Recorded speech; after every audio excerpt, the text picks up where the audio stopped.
I learn every day from the proud citizen of the state as to how to exercise one's constitutional rights and duties and pave way for an exclusive and progressive society. Tamil Nadu has been exemplary state in so many ways that it is difficult to list all such instances. However, I will say that Tamil Nadu leaders such as Rajaji, Periyar Ramaswamy, C.N. Anudurai, M. Karunanidhi have had an impact on many pan-Indian progressive movements of youth, students, and working masses. With their ideas and leadership, they not only inspired people, but also gave them conceptual tools to understand their circumstances and struggle against what was unjust and inequitable. Of late, the ideas of development and leadership have been discussed in very narrow terms, but we have learned from Tamil Nadu how to expand the horizon of what it means to be model citizen on a modern state. It includes equality, equity, and justice. It empowers dejected, deprived, and oppressed section of the society. It includes roti, kapra or makan, food, clothes, and housing. It includes sarak, bijli or pani, road, electricity, and water. It includes degree, naukri, and Wi-Fi, employment, education, and access to information. It definitely includes all of these elements, but its self-respect and empowerment is missing, then these things are not meaningful. Yes, everybody should have access to them, but nobody should think they are the be all and end all of politics. Politics most definitely is about all of these things, but it is also about self-respect, about confidence, about asserting one's place in society. In all of these aspects, we have learned immensely from the progressive and confident people of the state, as well as generation of strong and confident leadership, of which Thiru Stalin is sharing example. My father, Sri Lalu Prasad ji, was greatly inspired by the social justice movement of Tamil Nadu and carried the same spirit in our state of Bihar. Although you all know that, including my father, leaders who fought for social justice and equality suffered a lot of suffering immensely even now. As people say, one of the reasons which makes people like my father and several others suffers is because of the fact important independent institutions are compromised and pressurized to function for political ends. Particularly, the collegium-based judiciary absolutely lacks comprehensive social representation and diversity. I know several parties which carry the flag of social justice are keen to fight for reservation in judiciary, but it is time to come on street and make sure that it happens soon. Biographers play an important role in recording the lives of leaders which serve as a record of their times too. Autobiographies are even more crucial even we learn and close hands the ingredients that go into the making of great leaders and how they shape their times. Honorable CM M.K. Stalin has continued this reflective tradition of Indian leaders and has taken out time to record his impressions. It is important in this time to learn about the thought process of leaders like Thiru Stalin and to really imbibe their philosophy and ideas today.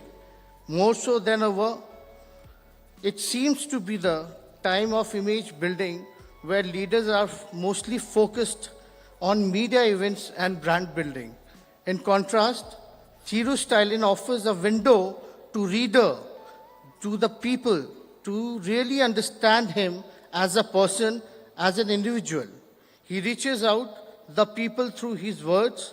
He is speaking freely and honestly to his contemporaries and young people to make them understand his motivations and his ways of doing work. It is a unique way of communicating with the people, of making them a part of one's own story. It is not personal endeavor. The book says a lot about society and the times we are living through. It is in this way, it is also a collective endeavor. People must read it to know about the person behind the words as well as to see it has a historical record, as a critical reflection on the times that we are living through. Anyone who is in politics and public life today has hard task before them. The task is to make people understand that they are not merely just subjects, but citizens who needs to think and act if they don't like anything. If they want to change something in society, they need to question and work towards changing their circumstances. It will require not only cleverness, but a deeper understanding of the society and how it's structured. It is through understanding the questioning that change can come. Engaging with this important book could be one of the ways in which people of this great state can come to communicate with the political leadership. Thiru Stalin knows the pulse of the people, the pulse of the society. He answers questions that people have in their minds.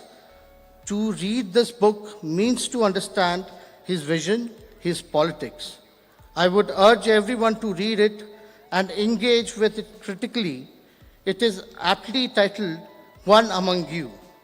I congratulate the CM for carrying forward the rich legacy of Tamil Nadu politics of social justice and social transformation, and to have taken the important task of writing his memories of the grand contribution of his family and party to nation building.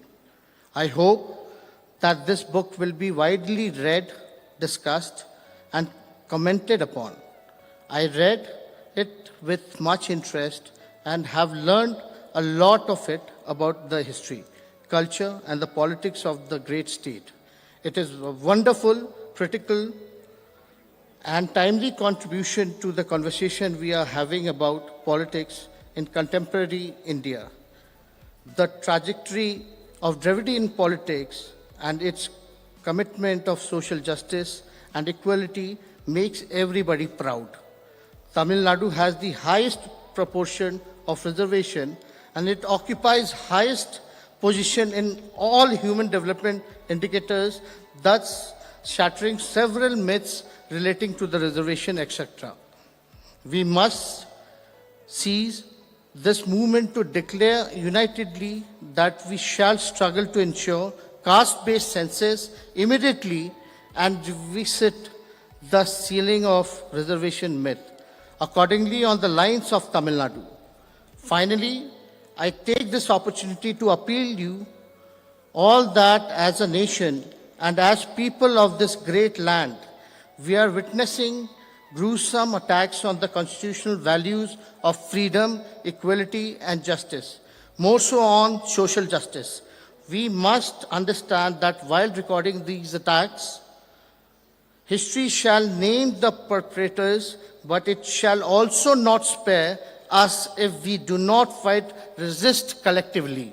Let us go back from here with this solemn resolve and pledge. Thank you very much. Jai Hind.